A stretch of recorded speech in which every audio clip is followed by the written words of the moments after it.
समझो आसान तरीके से, उस्ताद है खास सादी मात के।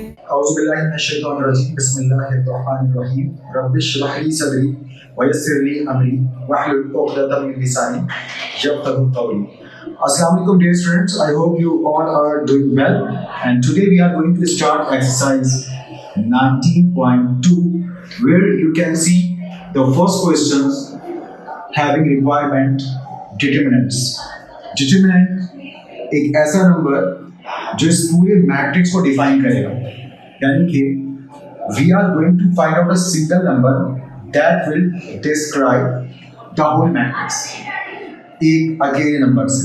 यानी कि आप सिंपल इस मैट्रिक्स का कोई मैग्नीट्यूड है, कोई डिटरमिनेंट है, कोई वैल्यू, तो वो क्या हो सकती है मैट्रिक्स से बाहर, तो वो आप यहाँ पे एक तरह से निकालने वाले हैं। ये मैट्रिक्स जिसका आपको डिटरमिनेंट मालूम करने के लिए कहा गया, ये एक स्क्वायर मैट्रिक्स है क्योंकि इसमें रॉस और कॉलम की तादाद बराबर है। यहाँ पे 2 रॉस हैं और 2 कॉलम्स हैं। डिटरमिनेंट आप सिर्फ स्क्वायर मैट्रिक्स का ही ले सकते हैं, यानी कि डिटरमिनेंट लेने के लिए या तो 2x2 या 3x3 या 4x4 इस तरह के मैट्रिसेस होंगे तो ही आप डिटरमिनेंट मालूम कर सकते हैं। और जैसे जैसे रॉस और कॉलम की तादाद बढ़ेगी वैसे वैसे डिटरमिनेंट मालूम करने के तरीकों में भी आप थोड़ा बहुत फर्क देखेंगे। फिलहाल मैट्रिक लेवल पर आपको सिर्फ 2 स्क्वायर मैट्रिक्स के डिटरमिनेंट्स मालूम करने हैं, एक 2x2 ऑर्डर और दूसरा 3x3 ऑर्डर का मैट्रिक्स। तो ये दोनों इंशाल्लाह आप इस एक्सरसाइज में सीखेंगे कि कैसे डिटरमिनेंट मालूम करते हैं। ये तो खैर बहुत सिंपल है 2x2 ऑर्डर का। इसमें सिंपल क्या होता है, हम मैट्रिक्स को डायगोनली ऑब्जर्व करते हैं, यानी कि डिटरमिनेंट मालूम करते हुए ना तो आप इसकी रॉस को देखेंगे ना कॉलम्स को, आप देखेंगे इसके डायगोनल्स को। डायगोनल्स का मतलब ऐसे देखना, टॉप लेफ्ट से बॉटम राइट पर देखना, वहां टॉप राइट से फिर इधर बॉटम लेफ्ट पे आना। तो एक आपकी ऑब्जर्वेशन लीडिंग डायगोनल की होगी और बिल्कुल वैसी एक ऑब्जर्वेशन जो सेकंड डायगोनल है उस पर होगी। और होता क्या है डिटरमिनेंट में, सिंपल आप लीडिंग डायगोनल के प्रोडक्ट में से सेकंड डायगोनल के प्रोडक्ट को माइनस करते हैं। Just bring the difference of the products of both of the diagonals. और हर डायगोनल में क्योंकि 2 नंबर है, प्रोडक्ट मतलब मल्टीप्लाई करना है, यानी कि पहले डायगोनल के दोनों एलिमेंट्स मल्टीप्लाई होंगे, माइनस डिफरेंस लेने के लिए माइनस साइन लगाया, और फिर दूसरे डायगोनल के भी दोनों एलिमेंट्स आपस में मल्टीप्लाई होंगे। तो पहले डायगोनल में क्या क्या एलिमेंट्स हैं, -5 एंड -4, ये मल्टीप्लाई फॉर्म में आ गए, रेडी टू मल्टीप्लाई। दूसरे डायगोनल में क्या क्या एलिमेंट्स हैं, -3 एंड 3। अभी हमने लिखा है, यानी कि तैयारी की मल्टीप्लाई करने की, अब मल्टीप्लाई करेंगे। So what will be the product of the first diagonal, minus plus 5 4s are 20। फिर इधर भी माइनस के इत्तेफाक से इधर जो वैल्यूज में माइनस नहीं होता तो माइनस ही लगा दे, बट है तो माइनस माइनस, यहाँ पर भी क्या हो गया प्लस, और 3 3s are 9 और 20 प्लस 9 क्या होता है 29। That's all. If you make it easy,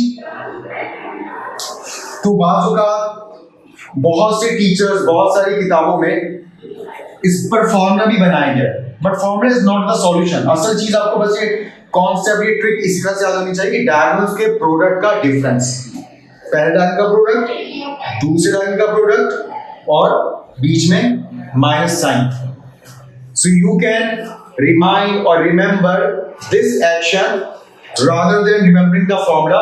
It will be better अगर आप ये एक्शन याद कर लें कि डिटरमिनेंट कैसे लेते हैं, ऐसे ऐसे और ऐसे।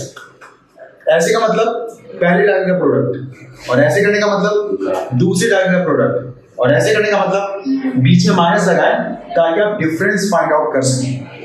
वरना लोग आसान करने के लिए टू मेक इट इजी एक फॉर्मूला बना देते हैं कि फर्ज करो कि अगर आप किसी मैट्रिक्स का डिटरमिनेंट लेना चाहते हैं तो उसमें जो चारों एलिमेंट्स हैं वो ऐसे हैं ABCD, ठीक, तो ना AD में से BC को माइनस कर दो और अब वैल्यूज को पुट करना शुरू कर दो। तो इधर A कौन है -5, तो A की जगह क्या लिख दिया -5। फिर D कौन है -4, तो D की जगह क्या लिख दिया -4।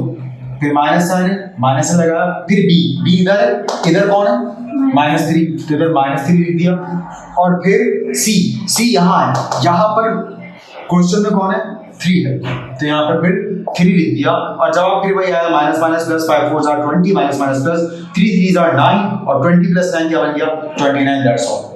तो आई थिंक मैट्रिक लेवल पर अब ये ABCD बेकार है, इसको ना ही करें तो बेहतर है, क्योंकि आगे आप जितने भी मैट्रिक्स पढ़ने वाले हैं विदाउट फॉर्मूला, इतना टाइम थोड़ी अब आपके पास कि आप बैठ के ये ABCD वाला फॉर्मूला लिखें और फिर आप डिटरमिनेंट मालूम करें, ठीक। क्योंकि अगर ऐसा कोई स्टैंडर्ड बना देते या कंपल्सरी हो जाता या करना ही करना होता, तो फिर जब आप 3x3 ऑर्डर की मैट्रिक्स का डिटरमिनेंट लेना सीखेंगे उसमें भी कुछ ABCD होता, मगर नहीं है, क्योंकि इसमें सिर्फ आपको ट्रिक्स और रूल्स और स्टेप्स मेमोराइज करना है। तो मुझे उम्मीद है कि आपको बहुत अच्छे अंदाज से 2x2 ऑर्डर के मैट्रिक्स का डिटरमिनेंट लेना समझ में आया होगा। और सेकंड और थर्ड पार्ट एक्सरसाइज 19.2 के बिल्कुल ऐसे ही, वहां पर आपको ऐसे ही काम करना है, साइंस को अपने अपने हिसाब से मैनेज करना है। अगर यहाँ पर साइंस मौजूद है तो आप उन्हें मल्टीप्लाई करवाएं, अगर ये दोनों नंबर प्लस में तो माइनस प्लस घूम कर वापस क्या आएगा माइनस ही आएगा। यानी कि फर्स्ट कर लें, यहाँ पर ये 3 होता है तो फिर इधर भी हम क्या लिखते हैं 3, फिर माइनस प्लस इधर भी क्या लगाते हैं माइनस, और फिर 20 माइनस 9 क्या हो जाता है 11। तो सिर्फ अगर सवाल में यहाँ पर +3 है तो जवाब फिर 11, लेकिन क्योंकि सवाल में -3 था तो इधर भी हमने प्रोडक्ट लेते हुए भी सेकंड एलिमेंट में -3 लिखा, माइनस के जब बाद हमने माइनस लिखा तो माइनस माइनस मल्टीप्लाई होकर प्लस हो गया और 20 + 9 29। Got it. तो यहाँ कुछ भी हो सकता है, यहाँ कोई भी साइन बन सकता है, बट इनिशियली हमें हर हाल में क्या लगाना है माइनस साइन लगाना है।